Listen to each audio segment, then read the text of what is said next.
Estamos listos entonces para conversar con el presidente de la Cámara de Diputados, el diputado Iván Flores. Ahí lo vemos revisando unos papeles. Diputado, gracias por acompañarnos en Marca Registrada. No, gracias a ustedes, Mónica. Buenas tardes. Buenas tardes.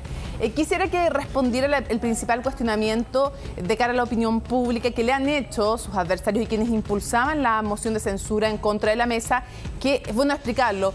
Con esto, con cualquier mesa, es la forma de obligarlos a salir del cargo. Si ustedes no quieren renunciar, en el fondo lo que dice el reglamento es que la moción de censura, si se aprueba, por mayoría siempre los hubiera obligado a dejar sus cargos, a todos, a los tres. Entonces quiero preguntarles si ustedes realmente han garantizado la integridad de los legisladores en la discusión, no solamente física, sino la posibilidad de discutir las normas y las leyes y plantear sus puntos de vista, que entre otros la diputada María José Hoffman era justamente lo que cuestionaba. Bueno, en primer lugar, esta censura a la mesa es una de las herramientas que tienen los parlamentarios, así como la Cámara de Diputados puede fiscalizar los actos de gobierno cometidos por autoridades de gobierno, la interpelación, la acusación constitucional, etcétera. La mesa también tiene lo propio y los parlamentarios pueden hacerlo, no tenemos cuestión en eso. Ahora, efectivamente, y es lo que yo he dicho, cualquier autoridad tiene que tener un sentido de autocrítica que permita reconocer que el otro tiene parte de razón. Y en ese escenario nosotros entendemos la incomodidad que se produjo el día 18 de diciembre en cuando un grupo de personas irrumpió dentro de la sala, cuestión que está penalizada por ley, y también en los pasillos. Y eso generando una situación que no se había dado, excepto 2 o 3 escaramuzas dentro del mismo lapso del estallido social, pero que no se había dado en democracia. Hay que entender también, Mónica, el contexto en el que estamos, ¿no?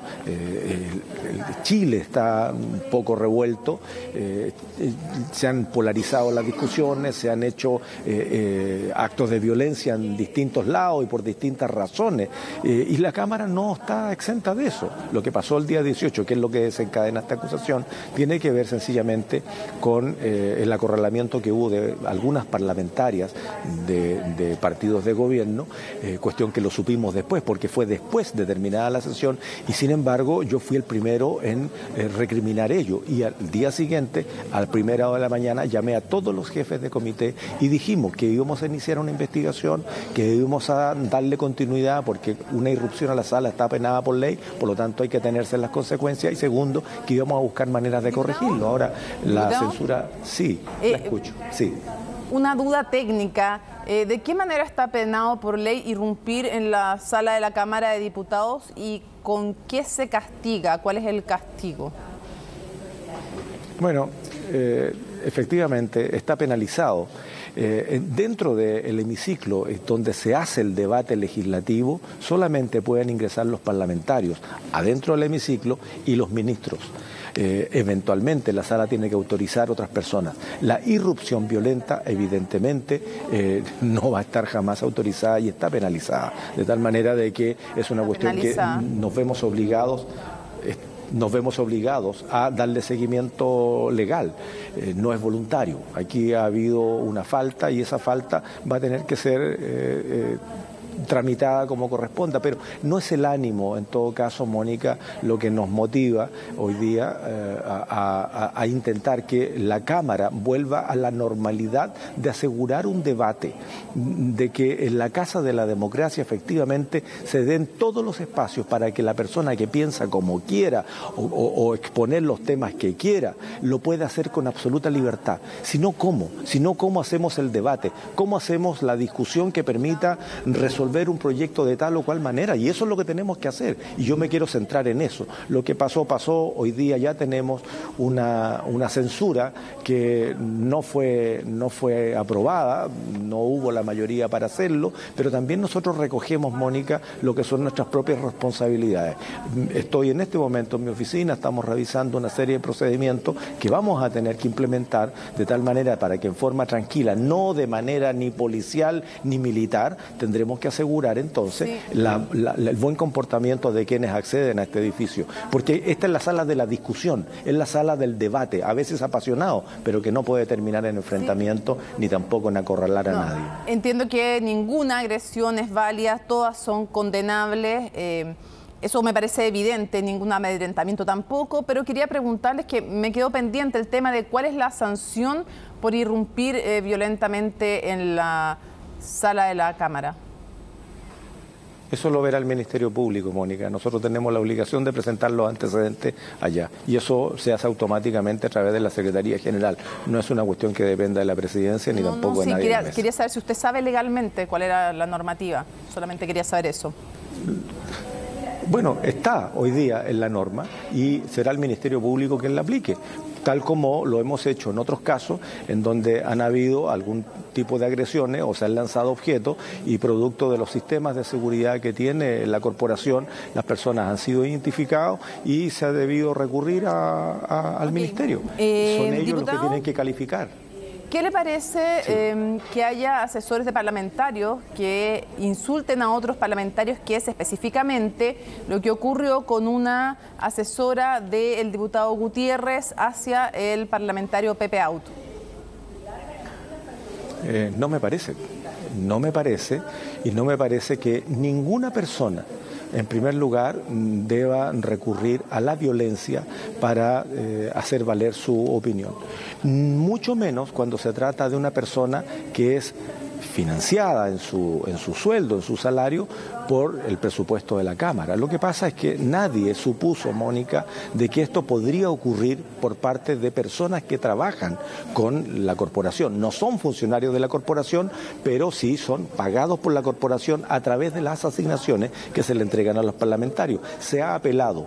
El día siguiente de ocurridos estos hechos, yo, como ya lo dije, convoqué a todos los jefes de bancada, a todos, y todos coincidimos en que estas cuestiones no se pueden seguir presentando. Por lo tanto, cada parlamentario debe ser responsable por lo que hacen sus asesores legislativos, que se supone que están para asesorarlo en las materias de los proyectos que a los parlamentarios les interesa. De tal manera, entonces, que no puede haber que hayan asesores legislativos que se convierten en activistas. Entonces, que opten, o son activistas o son asesores parlamentarios. Y en todo caso, nadie los coarta a que manifiesten su opinión si lo hacen de una manera ordenada y respetuosa hacia la otra persona, cualquiera sea. Pero concurrir con actos de violencia, como han sido los acorralamientos que ocurrieron con 2 parlamentarias y un parlamentario en la cafetería pública, no solamente no me parece, sino que tenemos que buscar la manera de corregirlo. ¿Y cuál es el problema? ¿Por qué no hemos actuado? ¿Por qué no está en el reglamento? Nadie siquiera esperó en 30 años de democracia que sean asesores legislativos los que, en definitiva, encierren a un ministro, le interrumpan el tránsito, etcétera. O sea, lo que tenemos que hacer entonces es una modificación reglamentaria y eso ya está encargado. Ya, entiendo que por ahora no hay herramientas en el reglamento de la Cámara de Diputados para enfrentar en el fondo este tipo de situaciones y que están trabajando en aquello. Pero quiero preguntarle cuál es su opinión también política de la reacción que tuvo el diputado Gutiérrez, que respaldó a su asesora. Bueno, yo creo que hay que asumir una responsabilidad que va más allá del trabajo legislativo. Nosotros también, por extensión, tenemos que hacernos responsables del comportamiento de quienes trabajan con nosotros y a quienes invitamos. Justamente en esta sesión crítica y en otras sesiones críticas, en acuerdo con todos los jefes de bancada, esto es, todos los partidos políticos, para que la gente nos comprenda bien, hemos acordado que cada parlamentario pueda invitar una persona y el comportamiento de esa persona finalmente debe hacerse responsable el parlamentario que la invita. En ese escenario todos entendemos que nos preocuparemos de invitar a alguien que vaya a escuchar el debate, eventualmente a aplaudir o tal vez pifiar. Eso tampoco está en el reglamento, pero es una cuestión de sentido común. Pero nadie esperaría entonces que un asesor legislativo sea en el fondo un activista dentro de la Cámara, incluso con acciones violentas. No me parece que ningún parlamentario del color político que sea pueda respaldar hechos de violencia en un lugar en donde lo que aquí se hace es debatir ideas. Diputado, ¿y merecería, se le puede ni encerrar en ninguna parte ni acorralar si piensa distinto? Ese parlamentario, en concreto, ¿hay alguna sanción, alguna medida que se tome en contra del parlamentario que permite que sus asesores hagan esto, o que si lo hacen de mutuo propio no los critique o no tome ninguna medida en contra de ellos, o simplemente es como a usted no le parece y ya está y tampoco hay nada que hacer ahí?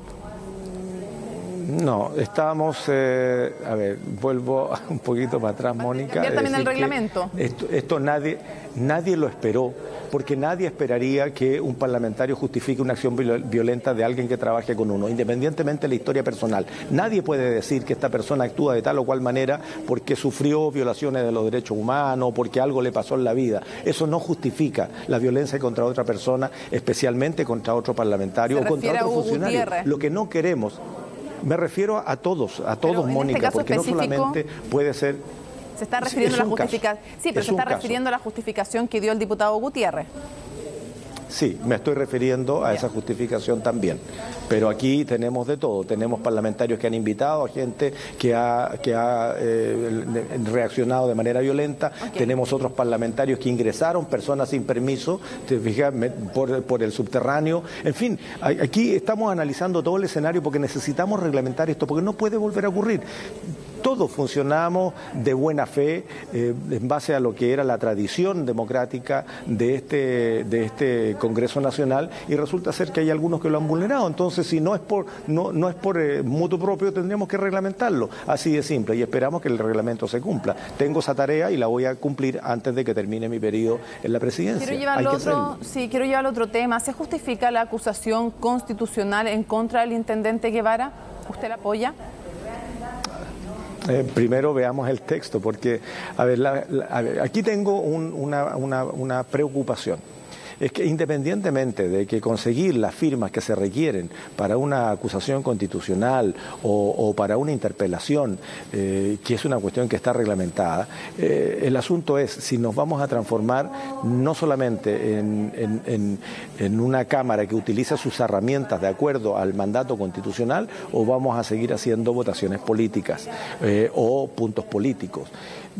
Veamos primero qué es lo que contiene, si efectivamente hay una falta a la Constitución o queremos dar una señal política, o queremos que definitivamente el gobierno cambie al intendente de la metropolitana, que creo que la embarró, yo creo que la embarró. No es el camino de evitar violencia generando violencia, no es con el copamiento que va a poder resolver los conflictos que ocurren con quienes se manifiestan. No ese es el camino, esa es mi opinión personal. Ahora, si lo quieren hacer por la vía de la acusación constitucional algunos parlamentarios, tendremos que ver cuál es el contenido de esa acusación. Hasta el momento no ha ingresado, por lo tanto no sabemos qué justificación hay. Cuando llegue podré opinar con conocimiento de causa. Mientras tanto, yo creo que el intendente la embarró.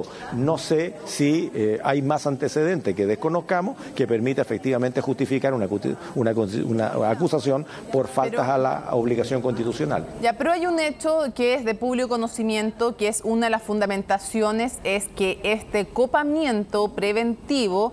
Voy a poner el punto de vista del intendente, es que para prevenir hechos de violencia que en el sector justamente de Plaza Baquedano, Plaza Italia, o se la llame también como se la ha denominado Plaza de la Dignidad, él considera que tiene que hacerse un copamiento preventivo. La forma, dice él, es de responsabilidad de Carabineros, pero él respalda este copamiento preventivo. Y desde la oposición se dice, incluso desde su partido también, se dice que este copamiento preventivo vulnera el derecho a libre circulación y a libre reunión, algo que rechazan nuevamente desde el gobierno, porque sostienen lo que se está haciendo es el orden público, que también impide que los ciudadanos se muevan libremente, valga la redundancia, por la ciudad. Puestas las cosas así, la pregunta súper concreta es: ¿se vulnera una garantía constitucional con un copamiento preventivo o no, como concepto? Honestamente, Mónica, yo creo que no es el camino a la acusación constitucional. Yo creo que el intendente cometió un tremendo error y apuntó en un camino absolutamente contrario a lo que una autoridad debería intentar hacer para poder evitar actos de enfrentamiento, porque el resultado está a la vista. Han disminuido las manifestaciones, pero han aumentado en su violencia, y justamente el copamiento es una provocación, es rodear, es cercar con fuerza policial, y en este caso militarizada, porque podemos decirlo de esa esa manera, o sea, no estaban ahí para cuidar el tránsito, estaban ahí para impedir el paso de las personas y cercarlos. Eso provoca, y lo que ocurrió es que siguió llegando gente justamente porque se transformó en un gallito. ¿Quién tenía más fuerza? Si los 1000 carabineros o los varios miles de manifestantes. Y eso, a ver, y aquí voy a emitir una opinión como parlamentario, como ciudadano, no como presidente de la Cámara. Yo creo que el intendente no puede eludir su responsabilidad por cuanto él lo advirtió el día anterior. Y empezó a hablar del copamiento y que toda manifestación que no tenga autorización, de acuerdo a un reglamento, porque no es más que eso, no está regulado por ley, finalmente no va a ser permitido, va a ser copado.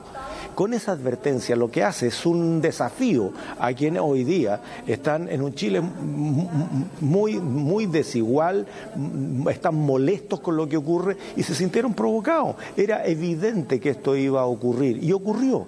Entonces el intendente hoy día no puede decirle que esto es responsabilidad de la policía porque actúan de oficio. No es así. Aquí hay una decisión de la autoridad y bueno, yo creo que una autoridad responsable será también capaz de reconocer que se equivocó y que no es el camino del copamiento el que resuelve este desencuentro entre quienes marchan, entre quienes se manifiestan y una fuerza policial que ya está bastante cansada. Entonces, y en ese cansancio también entendemos que pueden haber actos de violencia recíprocos y ya sabemos lo que pasa en ese escenario. Hoy día acabamos de recibir por parte de Sergio Mico el informe del Instituto Nacional de Derechos Humanos y es extremadamente preocupante lo que ha ocurrido.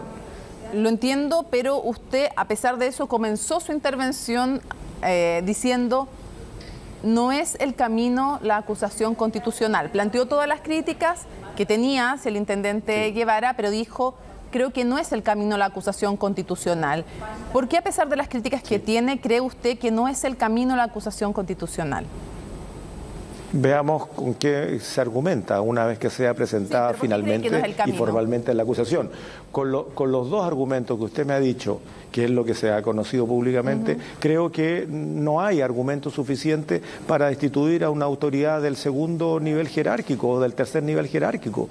Yo creo que es una decisión que tiene que tomar el gobierno entendiendo que su intendente falló en lo que es una decisión al implementar una decisión equivocada. Así de simple. Yo espero que el intendente, tal como en su momento fue el intendente Mayol en la Araucanía, hoy día el intendente asuma también su responsabilidad y no le eche la culpa a Carabineros. Pero no creo que sea el instrumento de una acusación constitucional, lo digo muy honestamente, con los argumentos que usted me plantea, el camino que debe ser utilizado para una autoridad del segundo nivel jerárquico o el tercero, ¿no?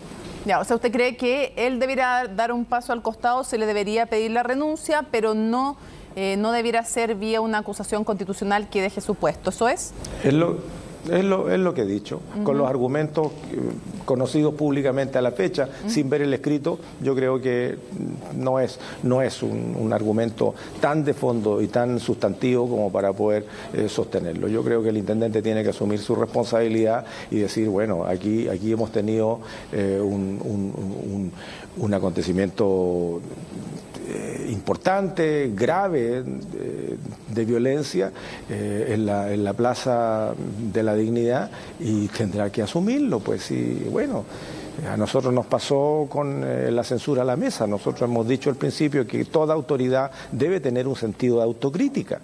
Y en ese sentido de autocrítica tendremos que estar disponibles también para reconocer cuando nos equivocamos. Y en este caso yo creo que el intendente, al advertirlo el día anterior, claramente lo que hizo fue provocar. Antes de cerrar, quiero preguntarle si le parece necesaria, adecuada la interpelación a la ministra de Medio Ambiente a raíz de la COP25 y de las críticas que se le han hecho. Mira, las interpelaciones no hay que tenerle ni temor, ni tampoco hay que evaluarlas de una manera distinta a lo que efectivamente son. Una interpelación no es más que una sesión especial en donde se cita a un ministro de Estado para que conteste una serie de preguntas respecto de un tema y cuyo formato se presenta con suficiente tiempo para que se preparen las respuestas.